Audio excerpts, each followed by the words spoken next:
Assalamualaikum warahmatullahi wabarakatuh. Perkenalkan, saya Lucia Nista Ramayani dengan NIM L1A1190001 dari kelas R001 Prodi Kehutanan Fakultas Pertanian Universitas Jambi. Nah, pada video kali ini saya akan membahas materi tentang penanaman. Silahkan disimak video saya berikut ini. Nah, apa itu kegiatan penanaman? Kegiatan penanaman merupakan kegiatan inti dari budidaya hutan yang mencakup areal yang luas, memerlukan biaya yang besar sehingga diperlukan keterampilan yang cukup.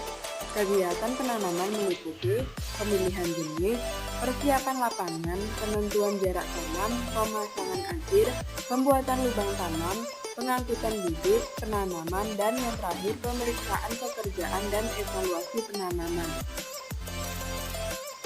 Lalu yang pertama ada jenis penanaman. Untuk penanaman rutin produksi, penanaman pengayaan, reboisasi atau penghijauan, konservasi jenis, serta rehabilitasi lahan bekas tambang. Tujuan dari penanaman yaitu mendapatkan tegakan yang sehat serta memiliki persediaan tanaman yang cukup di masa yang akan datang. Karena tanaman yang sehat dapat dihasilkan dari bibit yang sehat pula. Lalu faktor-faktor yang perlu diperhatikan dalam memilih jenis pohon yaitu yang pertama, tujuan dari penanamannya. Misalnya untuk penanaman rutin produksi maka bisa memilih jenis pohon dari akasia. Lalu yang kedua, kecocokan jenis dengan tempat tumbuhnya. Misalnya tanaman pesisir bisa ditanam di tempat dataran rendah namun memerlukan perlakuan yang khusus. Lalu yang ketiga, ketersediaan bibit yang akan ditanam. Yang keempat, teknik budidaya yang telah dikuasai dan mempunyai nilai ekonomi yang tinggi setelah dipanen.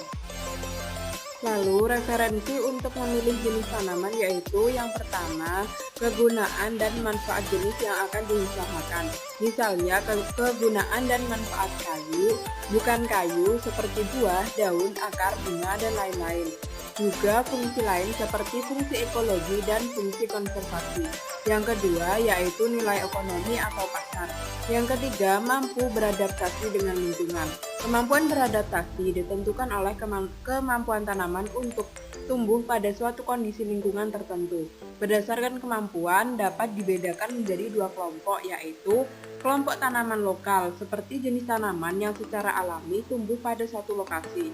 Yang kedua, jenis dari luar atau eksotik, yaitu seperti tanaman yang sengaja ditanam pada suatu lokasi yang secara alami jenis tanaman tersebut tidak tumbuh. Kemudian, jika akan menanam jenis tanaman dalam kelompok eksotik, maka perlu dilakukan tindakan sebelum jenis tersebut ditanam pada suatu lahan yang luas, yaitu yang pertama, melakukan uji kesesuaian dengan lingkungan. Yang kedua, mencari informasi dari hasil penanaman jenis pada lokasi berdekatan dengan lokasi yang di mana tanaman akan ditanam. Yang ketiga yaitu mencari informasi dari literatur. Khusus untuk tanaman yang akan ditanam pada lahan kritis seperti untuk penghijauan dan reboisasi harus memenuhi beberapa syarat berikut ini. Yang pertama yaitu mampu hidup pada kondisi lingkungan yang beragam terutama kritis. Yang kedua yaitu mampu hidup pada lahan kritis atau miskin unsur hara. Yang ketiga yaitu mampu hidup pada lahan terbuka atau tidak perlu naungan. Yang keempat yaitu cepat tumbuh. Yang kelima, cepat berbuah dan banyak menghasilkan buah. Dan yang terakhir yaitu mudah diperbanyak baik secara generatif atau vegetatif. Lalu kriteria ketersediaan jenis tanaman yaitu jenis tanaman yang dimaksud harus memenuhi persyaratan sebagai berikut. Yang pertama, pohon yang akan ditanam dapat menjamin ketersediaan bahan baku kayu yang diperlukan oleh industri perkayuan yang dibutuhnya. Yang kedua yaitu persyaratan tempat tumbuhnya sesuai dengan kondisi tempat tumbuh pada lahan yang disediakan. Lalu yang ketiga, teknik budidayanya cukup diketahui dan dapat dengan mudah dikuasai untuk melaksanakan pembudidayaannya. Yang keempat yaitu bibit atau bahan tanamannya mudah disediakan. Yang kelima yaitu pohon dapat cepat tumbuh dan atau tinggi volum dan nilai kayunya. Lalu penentuan pola penanaman. Yang pertama, penanaman dengan pola monokultur. Penanaman satu jenis tanaman. Kelebihan pola ini adalah dengan luasan yang sama akan diperoleh volume kayu yang lebih banyak, kualitas lebih baik dan seragam dibandingkan dengan pola yang lainnya.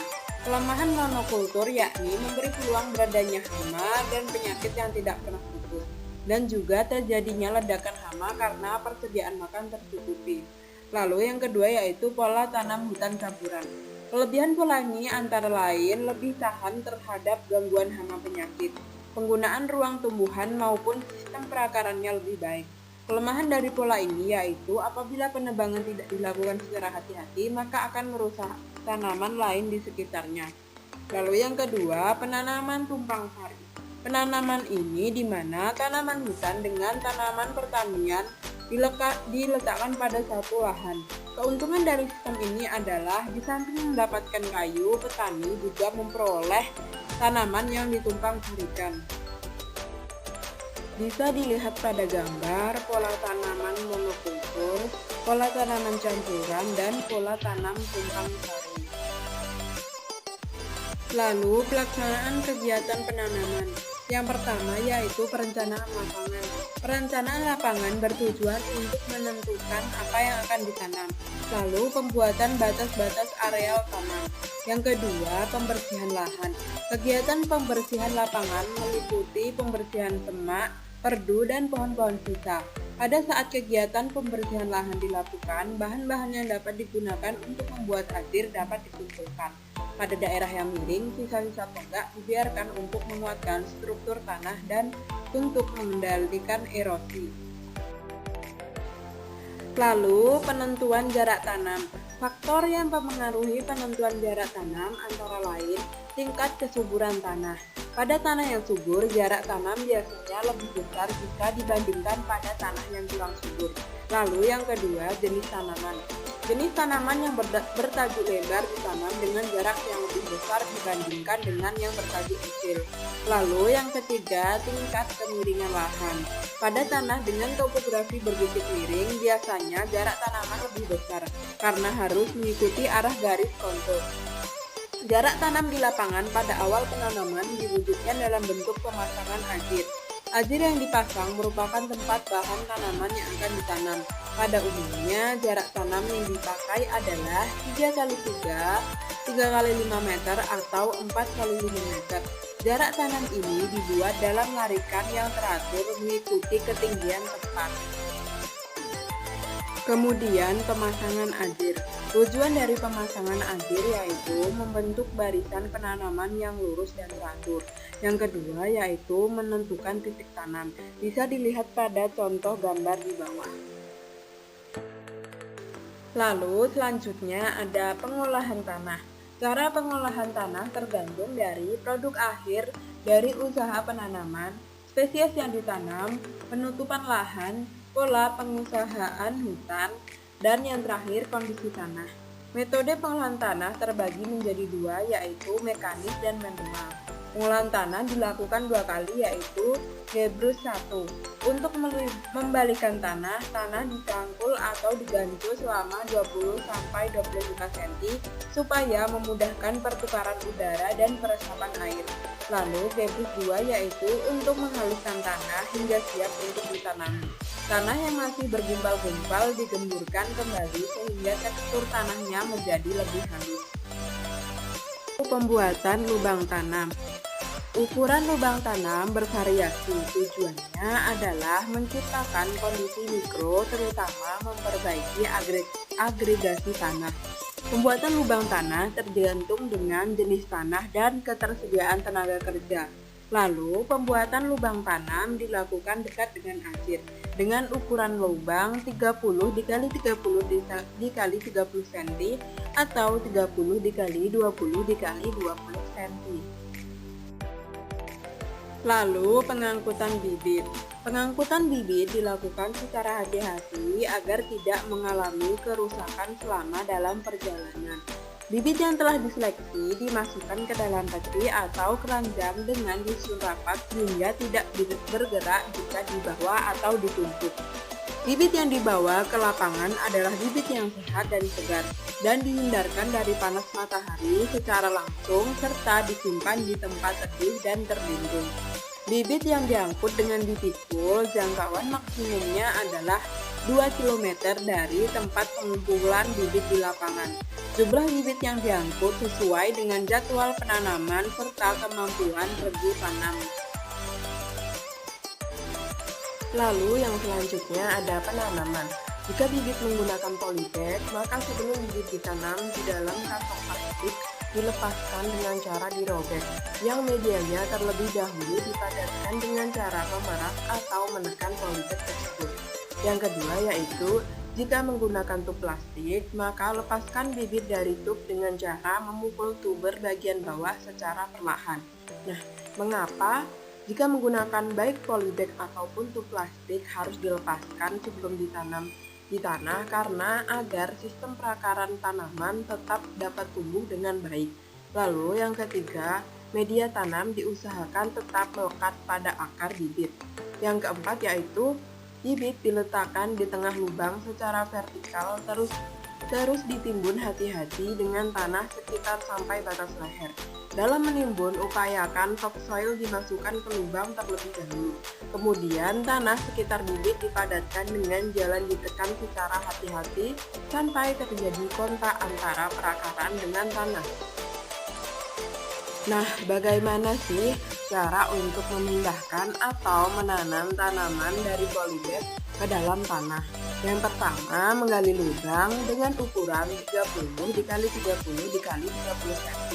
Setelah lubang jadi, maka terlebih dahulu masukkan 1 kilo pupuk kandang atau kompos dan jangan lupa untuk diberi ajir. Lalu selanjutnya, masukkan tanaman yang telah dipisahkan dari polybag. Lalu setelah itu yang pertama kali masukkan tanah lapisan atas atau humus. Kemudian setelah itu masukkan tanah lapisan bagian bawah. Lalu setelah dimasukkan maka padatkan dan selesai. Lalu yang terakhir yaitu ada evaluasi kegiatan penanaman.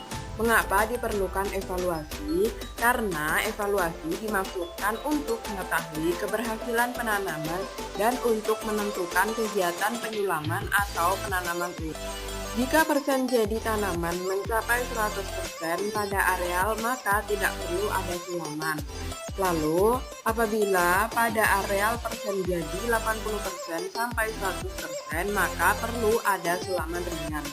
Jika persen jadi tanaman antara 60% sampai 80%, maka perlu dilakukan sulaman intensif. Nah, apabila persen jadi tanaman di bawah 60%, maka perlu dilakukan penanaman ulang.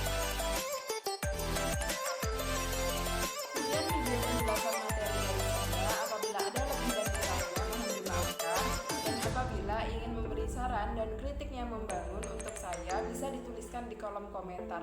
Terima kasih. Wassalamualaikum warahmatullahi wabarakatuh.